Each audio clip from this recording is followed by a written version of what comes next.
నమస్తే, welcome to News express. నీ కుమార్ దామిరా. తుమ్మిడిహట్టిని తొలుత వ్యతిరేకించిందే కాంగ్రెస్ ప్రభుత్వమేనని తీవ్ర స్థాయిలో మండిపడ్డారు మాజీ ఎంపీ బోయినపల్లి వినోద్ కుమార్. రేవంత్ రెడ్డి డ్రామాలో భాగమే ప్రతిరోజు వార్తాపత్రికల్లో తుమ్మిడిహెట్టిపై వార్తలు అని విరుచుకుపడ్డారు. అసలు తుమ్మిడిహెట్టి ప్రాణహిత చేవెళ్ల ప్రాజెక్టును ప్రతిపాదించింది మాజీ సీఎం వైఎస్ఆర్ అని చెప్పారు. ఆ సమయంలో కేంద్రంలో మహారాష్ట్ర, ఉమ్మడి ఏపీలో కాంగ్రెస్ ప్రభుత్వాలున్నాయని, అయినా తుమ్మిడిహెట్టి ప్రాజెక్టును 2013లో మహారాష్ట్ర సీఎం దేవేంద్ర ఫడ్నవీస్ ససేమిరా ఒప్పుకోలేదన్నారు. కేసీఆర్ ముఖ్యమంత్రి అయిన తర్వాత తుమ్మిడిహెట్టి ప్రాజెక్టు కోసం మహారాష్ట్ర ప్రభుత్వాన్ని ఒప్పించేందుకు అనేక ప్రయత్నాలు చేశారన్నారు.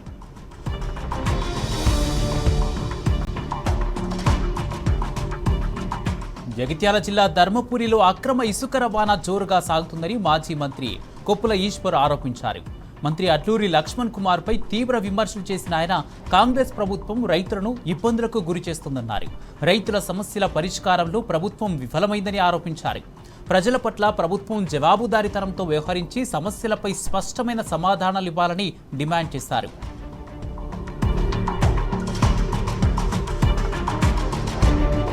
ప్రభుత్వ స్థలాలను కాపాడాల్సిన అధికారులే కాసులకు కక్కుర్తిపడి కబ్జాలకు తెగబడుతున్నారని ఎమ్మెల్యే మాధవరం కృష్ణారావు నిప్పులు చెరిగారు. కబ్జా చేసిన స్థలాల్లో కాంగ్రెస్ నేతలు యథేచ్ఛగా నిర్మాణాలకు దిగుతుంటే హైడ్రా అధికారులు ఏం చేస్తున్నారని ఆయన ప్రశ్నించారు. కబ్జాకోరుల విషయంలో హైడ్రా, జీహెచ్ఎంసీ అధికారులు ప్రేక్షక పాత్ర పోషిస్తున్నారని మండిపడ్డారు.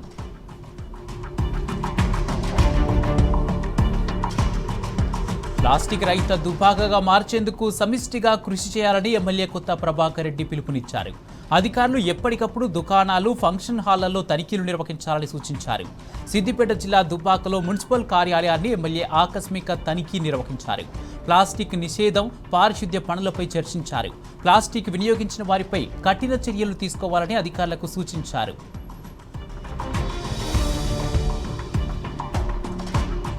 కాంగ్రెస్ ప్రభుత్వంలో అభివృద్ధిని పక్కకు నెట్టి అందిన కాడికి దోచుకుంటున్నారని మాజీ ఎమ్మెల్యే బాచిరెడ్డి గోవర్ధన్ విమర్శించారు. బిల్లుల మంజూరులో ఎమ్మెల్యే నుంచి మొదలుకొని ఆర్థిక శాఖ మంత్రి వరకు ఒక్కో రేటు ఉందని మండిపడ్డారు. బీఆర్ఎస్ హయాంలోనే బాన్స్వాడ అభివృద్ధి జరిగిందని గుర్తు చేశారు. నిజామాబాద్ జిల్లా వర్ని మండలంలో బీఆర్ఎస్ సభ్యత్వ నమోదు కార్యక్రమం నిర్వహించారు. పోచారం శ్రీనివాసరెడ్డి పార్టీ మారి ఏం సాధించాడని ఆగ్రహం వ్యక్తం చేశారు.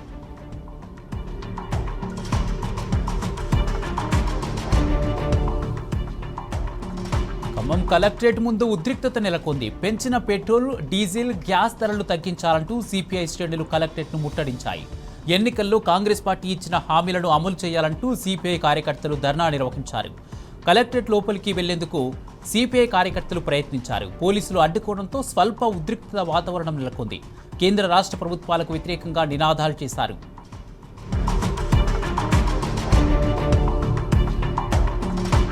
మేడ్చల్ కలెక్టరేట్ ఎదుట సిపిఐ నేతలు ధర్నా నిర్వహించారు. నిత్యావసర వస్తువుల ధరలు తగ్గించాలని, పెట్రోల్, డీజిల్, గ్యాస్ ధరలను జీఎస్టీ పరిధిలోకి తీసుకురావాలని కేంద్ర ప్రభుత్వాన్ని డిమాండ్ చేశారు. బీజేపీ ప్రభుత్వం అధికారంలోకి వచ్చి 12 సంవత్సరాలు పూర్తయినా సామాన్య ప్రజల సమస్యలు పరిష్కారం కాలేదని విమర్శించారు.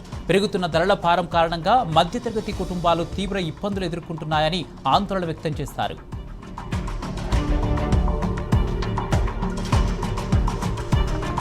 నిత్యావసర వస్తువుల ధరలు తగ్గించాలని, పెట్రోల్, డీజిల్, వంట గ్యాస్ను జీఎస్టీ పరిధిలోకి తీసుకురావాలని డిమాండ్ చేస్తూ నాగర్ కర్నూలు జిల్లా కలెక్టరేట్ ఎదుట సిపిఐ నాయకులు ధర్నా నిర్వహించారు. కేంద్ర ప్రభుత్వ ప్రజా వ్యతిరేక విధానాలకు నిరసనగా ఆందోళన చేపట్టిన సిపిఐ నేతలు పెరుగుతున్న ధరలతో సామాన్యులు తీవ్ర ఇబ్బందులు ఎదుర్కొంటున్నారని ఆవేదన వ్యక్తం చేశారు.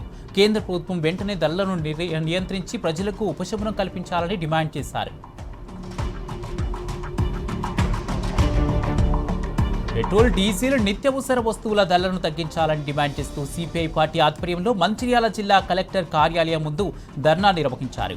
2014లో ఎన్డీఏ ప్రభుత్వం అధికారంలోకి రాకముందు పెట్రోల్ ధర లీటర్కు సుమారు 67 రూపాయలు ఉండేదని, ప్రస్తుతం 115 రూపాయలకు చేరుకుని సామాన్య ప్రజలపై తీవ్ర భారం మోపుతోందని విమర్శించారు. దీంతో సామాన్య, మధ్యతరగతి కుటుంబాలు తీవ్ర ఆర్థిక ఇబ్బందులు ఎదుర్కొంటున్నాయని ఆవేదన వ్యక్తం చేశారు. ఎంతో కాలంగా పెండింగ్లో ఉన్న డిమాండ్ల పరిష్కారం కోసం AITUC Singareni collieries workers union యాజమాన్యానికి సమ్మె నోటీస్ ఇచ్చింది. సింగరేణి భవిష్యత్తును ప్రశ్నార్థకం చేసే కుట్ర జరుగుతుందని సింగరేణి ఏఐటీయూసీ గౌరవ అధ్యక్షుడు ఎమ్మెల్యే కూనంనేని సాంబశివరావు ఆరోపించారు. సంస్థ నష్టాల్లో ఉందని, ఉద్యోగులు ఎక్కువ సంఖ్యలో ఉన్నారన్న కారణాలతో సింగరేణిని మూసివేసే కుట్ర జరుగుతుందని ఆయన అన్నారు. సింగరేణికి ప్రభుత్వం, జెన్కో, డిస్కామ్ సంస్థలు 56,000 కోట్లకు పైగా బాకీ ఉన్నాయని, వాటిని ఇవ్వకుండా సింగరేణి నష్టాల్లో ఉందని చూపడం అన్యాయమన్నారు.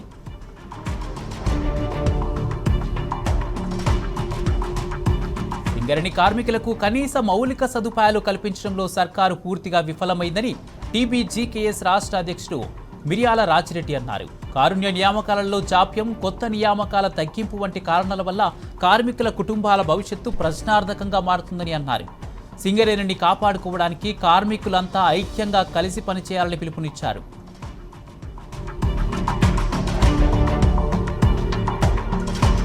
షేర్లింగంపల్లిలో జరిగిన అభివృద్ధి పనులన్నీ కేసీఆర్ హయాంలో మొదలైనవేనని బీఆర్ఎస్ నాయకులు అన్నారు. రేవంత్ రెడ్డి చేసిన వ్యాఖ్యలపై వారు తీవ్రంగా మండిపడ్డారు. గత బీఆర్ఎస్ ప్రభుత్వం చేసిన అభివృద్ధిని తమ ఖాతాలో వేసుకునేందుకు ప్రయత్నిస్తున్నారని ఆగ్రహం వ్యక్తం చేశారు. షేర్లింగంపల్లిలో పెద్ద సంఖ్యలో ఫ్లైఓవర్లు, అండర్ పాస్లు, లింక్ రోడ్ల నిర్మాణాలు జరిగాయన్నారు. రాజకీయ సవాళ్లు విసరడం మానేసి ఎన్నికల సమయంలో ఇచ్చిన 6 గ్యారంటీలను పూర్తిగా ఎప్పుడు అమలు చేస్తారో సమాధానం చెప్పాలని డిమాండ్ చేశారు.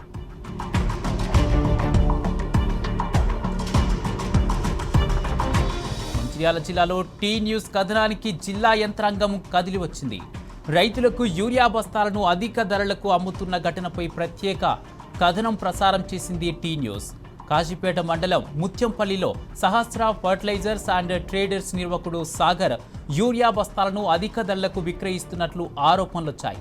ఈ విషయంపై టీ న్యూస్ ప్రత్యేక కథనాలతో నిలదీసింది. దీంతో జిల్లా వ్యవసాయ అధికారులు షాపు నిర్వాహకులకు షోకాజ్ నోటీసులు జారీ చేశారు. 89 యూరియా బస్తాలు అధిక ధరలకు రైతులకు అమ్మినట్లుగా అధికారులు నిర్ధారించారు. ఇక ప్రైవేటు లారీల్లో యూరియా లోడ్లు తీసుకువచ్చి గోదాములలో నింపుకుంటూ రైతులకు అధిక ధరలకు విక్రయిస్తున్నట్లు గుర్తించారు.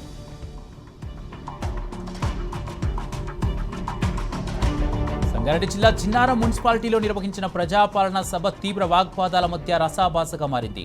సభకు హాజరైన స్థానికులు తమకు రావాల్సిన పెన్షన్ల గురించి అధికారులను నిలదీశారు. దీనిపై అధికారులు చేతులెత్తేయడంతో ప్రజలు తీవ్ర అసంతృప్తి వ్యక్తం చేశారు. వివిధ వాటిల్లో డ్రైనేజ్ వ్యవస్థ అస్తవ్యస్తంగా మారిందని, త్రాగునీరు, విద్యుత్ సరఫరా సరిగా లేదని గ్రామస్తులు మండిపడ్డారు. సమస్యలు పరిష్కరించని కాడికి సభలు పెట్టడం ఎందుకని నిలదీయడంతో కాసేపు సభలో ఉద్రిక్త వాతావరణం నెలకొంది.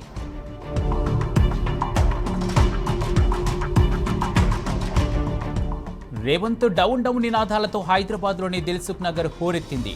కాంగ్రెస్ సర్కారుపై నిరుద్యోగులు మరోసారి జంగ్ సైరన్ మోగించారు. జాబ్ నోటిఫికేషన్ విడుదల చేయాలంటూ మెరుపు ధర్నా చేపట్టారు.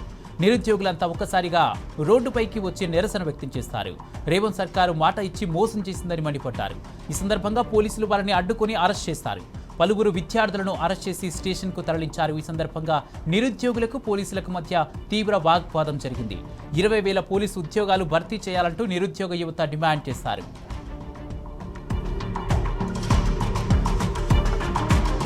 బీఆర్కే భవన్ దగ్గర దివ్యాంగులు ఆందోళన బాటపట్టారు. ఎన్నికలకు ముందు కాంగ్రెస్ పార్టీ ఇచ్చిన హామీలను నెరవేర్చాలని కోరుతూ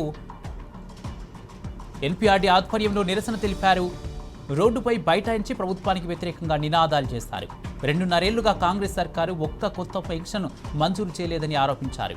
అసెంబ్లీ సాక్షిగా 2026 జూన్ 2 నుంచి కొత్త పెన్షన్లు ఇస్తామని చెప్పిన రేవంత్ మాటలు నీటి మూటలయ్యాయని విమర్శించారు. మహిళా సంఘాలకు కేటాయిస్తున్న ఆర్టీసీ బస్సుల్లో 5% మహిళా దివ్యాంగులకు కేటాయించాలని కోరారు. దివ్యాంగుల పెన్షన్ నెలకు 6,000 రూపాయలకు పెంచాలని, దివ్యాంగుల ఇంటి నుంచే ముఖ గుర్తింపు చేయాలని డిమాండ్ చేశారు.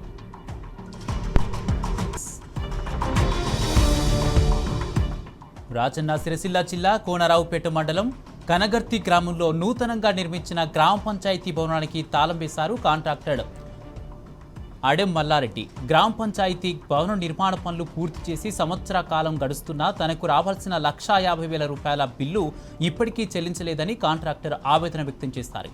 గ్రామ పంచాయతీ భవనం నిర్మాణం వల్ల తాను నష్టపోయానని వాపోయారు. తనకు రావాల్సిన బకాయిలను వెంటనే చెల్లించాలని డిమాండ్ చేస్తారు. బిల్లు చెల్లించిన తర్వాతే గ్రామ పంచాయతీ భవనాన్ని ప్రారంభించుకోవాలని స్పష్టం చేశాడు కాంట్రాక్టర్ మల్లారెడ్డి.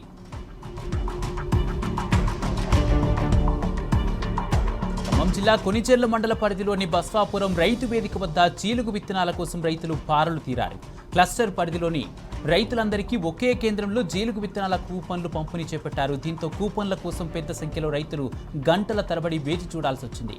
ఇటీవల వ్యవసాయ విస్తరణ అధికారులు బదిలీ కావడంతో క్లస్టర్ పరిధిలోని రైతులందరికీ ఒకే చోట కూపన్లు పంపిణీ చేసేలా వ్యవసాయ శాఖ ఏర్పాట్లు చేసింది.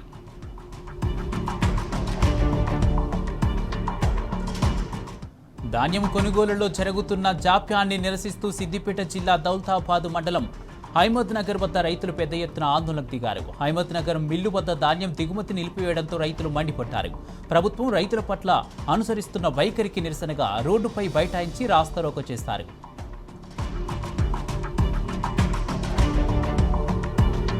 విద్యాశాఖ విద్యా హక్కు చట్టాన్ని పకడ్బందీగా అమలు చేసి నిరుపేద విద్యార్థులకు తగు న్యాయం చేయాలని బహుజన ప్రజాశక్తి నాయకులు డిమాండ్ చేశారు. ప్రైవేటు పాఠశాలలో 25% సీట్లను నిరుపేద పిల్లలకు ఉచితంగా కేటాయించాలని కోరారు.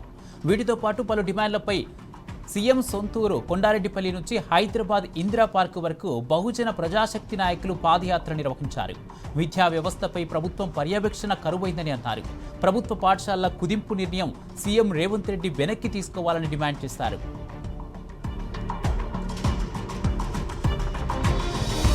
నాగర్ కర్నూలు జిల్లా ఉప్పునుంతల మండలం కాంసానిపల్లిలో సబ్స్టేషన్ భూమి కబ్జాపై గ్రామస్తులు ఆందోళనకు దిగారు. సబ్స్టేషన్ కోసం కేటాయించిన ప్రభుత్వ భూమిని కాంగ్రెస్ పార్టీ సర్పంచ్ చీమర్ల లలిత కుటుంబ సభ్యులు దున్నేశారంటూ ఫిర్యాదు చేశారు. రక్షకులే భక్షకులయ్యారంటూ ఆవేదన వ్యక్తం చేసిన ప్రజలు విద్యుత్ సమస్యల పరిష్కారం కోసం మంజూరైన సబ్స్టేషన్ భూమి ఆక్రమిస్తే సహించమని హెచ్చరించారు.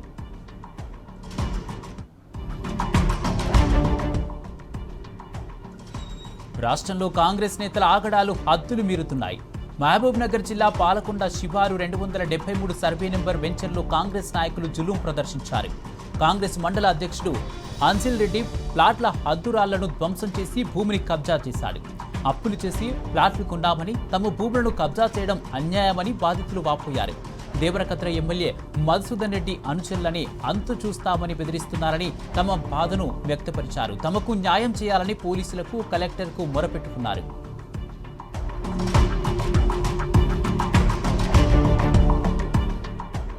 నాగార్జున సాగర్ ప్రాజెక్టు నీటి మట్టం ప్రమాదకర స్థాయికి పడిపోయింది. ఇంకొన్ని రోజుల్లో డెడ్ స్టోరేజ్లను తాకే పరిస్థితి ఏర్పడబోతుంది. తాగునీటి పథకాలకు కూడా నీటి సరఫరా ఆగిపోయే ప్రమాదం పొంచి ఉంది. తాగునీటికి డేంజర్ బెల్స్ మోగుతున్న తెలంగాణ ప్రభుత్వంలో చలనం కనిపించడం లేదు. పైగా ఏపీ ప్రభుత్వం నీటికి ప్రతిరోజు 7,000 క్యూసెక్ల నీటిని కుడి కాలువ ద్వారా తరలించకపోతుంది. ఏపీ యథేచ్ఛగా జల చౌర్యం చేస్తున్నా తెలంగాణ ప్రభుత్వం నోరు మూసుకొని కూర్చుందనే ఆరోపణలు వినిపిస్తున్నాయి. తెలంగాణలో నైరుతి రుతుపవనాల ప్రభావం క్రమంగా పెరుగుతోంది. దీంతో దక్షిణ తెలంగాణకు ఎల్లో అలర్ట్ జారీ చేసింది వాతావరణ శాఖ. అలాగే రంగారెడ్డి, జోగులాంబ, గద్వాల్, వనపర్తి, నల్గొండ, నాగర్ కర్నూలు జిల్లాలకు ఎల్లో అలర్ట్ జారీ చేసింది. హైదరాబాద్తో పాటు పలు జిల్లాల్లో ఉరుములు మెరుపులతో కూడిన తేలికపాటి నుంచి మోస్తారు వర్షాలు కురిసే అవకాశం ఉందని వాతావరణ శాఖ తెలిపింది. కొన్ని ప్రాంతాల్లో గంటకు 30 నుంచి 40 కిలోమీటర్ల వేగంతో ఈదురుగాలులు వీచే అవకాశం ఉందని తెలిపింది.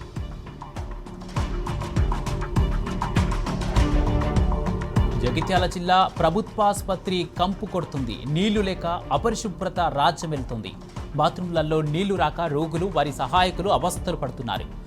ముక్కు పుటాలదిరే కంపుతో కాలం గడుపుతున్నారు. గత 10 రోజులుగా ప్రభుత్వాసుపత్రుల్లో చుక్క నీళ్లు లేవు.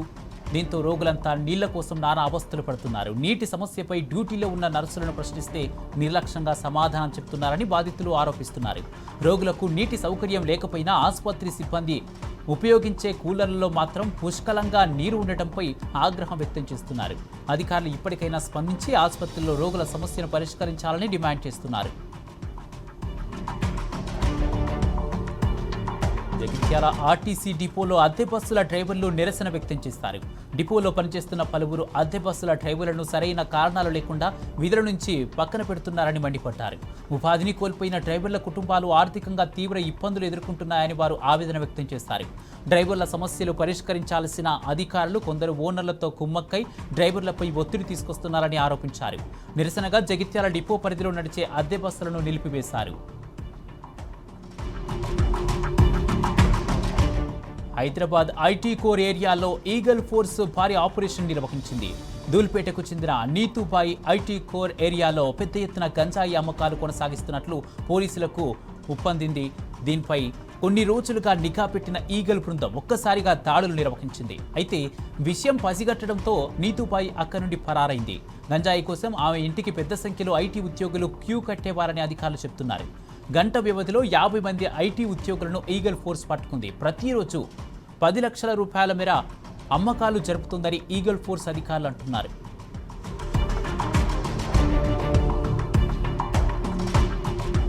మహబూబాబాద్ జిల్లా గూడూరులో హెల్మెట్ వినియోగంపై అవగాహన సదస్సు నిర్వహించారు. ముఖ్య అతిథిగా హాజరైన జిల్లా ఎస్పీ శబరీష్ పంచాయతీ సిబ్బందికి హెల్మెట్లను అందజేశారు. ప్రతి వాహనదారుడు తప్పనిసరిగా హెల్మెట్ ధరించాలని సూచించారు. హెల్మెట్ వినియోగించకపోవడం వల్ల అనేక మంది యువకులు రోడ్డు ప్రమాదాల్లో ప్రాణాలు కోల్పోతున్నారని అన్నారు. నో హెల్మెట్ నో ఎంట్రీ పేరుతో గ్రామ పంచాయతీలు ఏకగ్రీవంగా తీర్మానం చేయడం అభినందనీయమని, ఈ నిర్ణయం రోడ్డు భద్రతకు దోహదపడుతుందని సర్పంచులకు ధన్యవాదాలు తెలిపారు.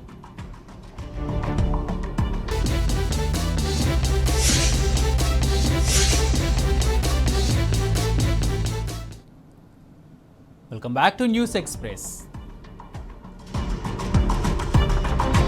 టీఎంసీ అధినేత్రి మమతా బెనర్జీకి మరో షాక్ తగిలింది. టీఎంసీ రాజ్యసభ సభ్యురాలు సుష్మితా దేవ్ తన పదవికి రాజీనామా చేశారు.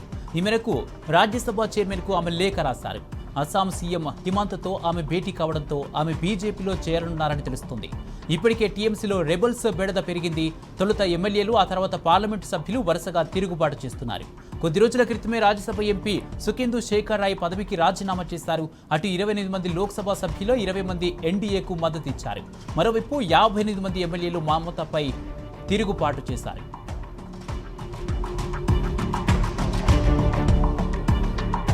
పార్టీలో సంక్షోభం, తిరుగుబాట్లతో సతమతమవుతున్న తృణమూల్ నేత మమతా బెనర్జీకి మరో ఎదురుదెబ్బ తగిలింది. అసెంబ్లీలో ప్రతిపక్ష నేత పదవి విషయంలో టీఎంసీ ఎమ్మెల్యేల సంతకాలను ఫోర్జరీ చేసినట్లు అభియోగాలొచ్చాయి. దీంతో సిబిఐ కేసు నమోదు చేసి ఆ పార్టీ ప్రధాన కార్యదర్శిగా వ్యవహరిస్తున్న మమతా బెనర్జీ మేనల్లుడు అభిషేక్ బెనర్జీకి నోటీసులు ఇచ్చింది. అలాగే మమతా నివాసంలో పెద్ద ఎత్తున సిఐడి అధికారులు సోదాలు నిర్వహించారు. అభిషేక్ ఇంటిలో కూడా సోదాలు నిర్వహించారు.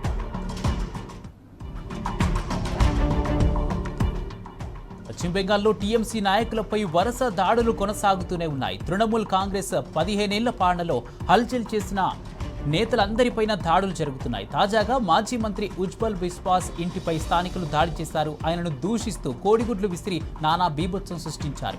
అధికారంలో ఉండగా తమను అన్ని రకాలుగా దోచుకున్నాడని స్థానికులు ఆరోపించారు. ఇంత జరిగినా ఈ వ్యవహారంపై పోలీసులు నోరు మెదపడం లేదు.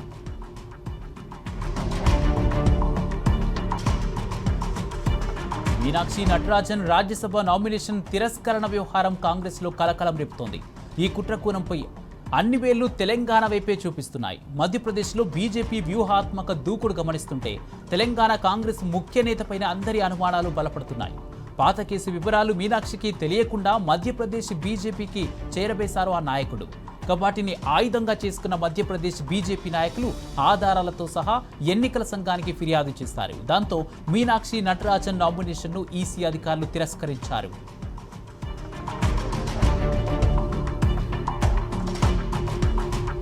రాజ్యసభకు మీనాక్షి నటరాజన్ నామినేషన్ తిరస్కరణకు గురైన నేపథ్యంలో కాంగ్రెస్ అత్యవసర సమావేశాన్ని ఏర్పాటు చేసింది. రేపు ఉదయం ఢిల్లీలోని ఇందిరా భవన్లో జరిగే సమావేశానికి ఏఐసీసీ కార్యవర్గంతో పాటు అన్ని రాష్ట్రాల పీసీసీ అధ్యక్షులు తప్పనిసరిగా హాజరు కావాలని ఏఐసీసీ ప్రధాన కార్యదర్శి కేసీ వేణుగోపాల్ తెలిపారు.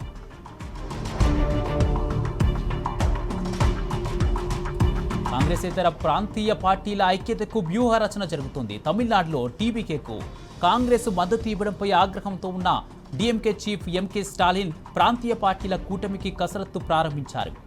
తమ కూటమిలో భాగస్వాములు కావాల్సిందిగా ఆహ్వానిస్తూ దేశంలోని కాంగ్రెసేతర ప్రాంతీయ పార్టీలన్నిటికీ లేఖలు పంపబోతున్నట్లు ప్రచారం జరుగుతుంది.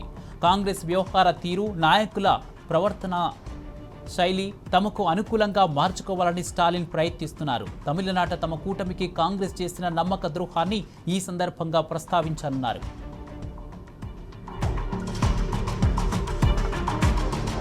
దర్శక దిగ్గజం భారతీ రాజా కన్నుమూశారు. కొంతకాలంగా వయోభారంతో పాటు అనారోగ్య సమస్యలతో బాధపడుతున్న ఆయన చెన్నైలోని తన నివాసంలో తుది శ్వాస విడిచారు.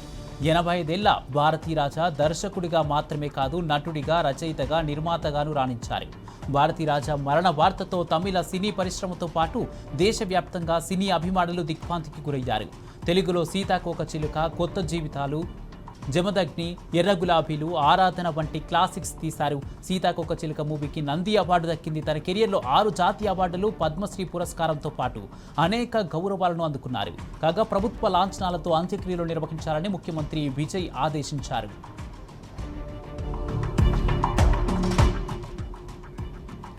ఇవి న్యూస్ ఎక్స్ప్రెస్ అప్డేట్. చూస్తూనే ఉండండి టీ న్యూస్.